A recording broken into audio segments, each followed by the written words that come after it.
পয়সা কামাবো, এই কোরআনের আলো আমাকে দেওয়া দরকার নেই। পয়সা হতে হবে, ইন্নামাল আমালু বিন্নিয়াত। आप लोग বাইরে বসে আছে এখানে যত রাগ করবেন না তো, রাগ করলে পড়ে দিন। এখানে যত ভাই বসে আছে সব জাহান্নামী। তুই কার পাবে মনে করে যত ভাই দাঁড়িয়ে বসে আছে সব জাহান্নামী। যদি কেউ এই জায়গায় এসে শুধু বিরিয়ানি খাওয়া বলে আসে,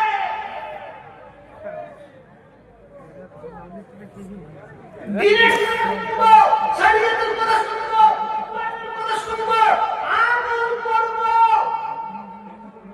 এই উদ্দেশ্য নিয়ে আসলে জাহান্নামে নেই। ইন্নামাল আমালু বিন্নিয়াত।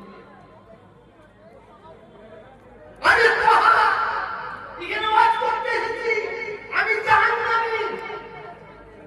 কারণ আমি ওয়াজ করবো, লোক আমাকে ভালো বলবে, লোক আমার সুনাম করবে, মোস্তফা ভাই আমার নজরে দেবে। যদি এই নিয়ে বসি আমি জাহান্নামী। আর যদি আমি ওয়াজ করতে আসি, যে কথাগুলো বলবো আল্লাহর কথা, নবীর কথা, শরীয়তের কথা, কোরআনের কথা শুনবে, আল্লাহ খুশি হবে, তাহলে আমি কি হব? জান্নাত। ইন্নামাল আমালু বিন্নিয়াত। মনে থাকবে, নামাজি নামাজ পড়ে জাহান্নামে যাবে যদি সেই নামাজি লোক দেখানো নামাজ পড়ে।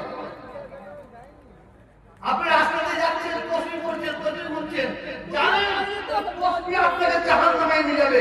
কারণ আপনি তসবিহ করছেন আর মনে মনে করছেন লোক দেখলে আমাকে ভালো লাগবে, আমাদের জাহান্নাম। সবাই বলে কি ইন্নামাল আমালু বিন্নিয়াত।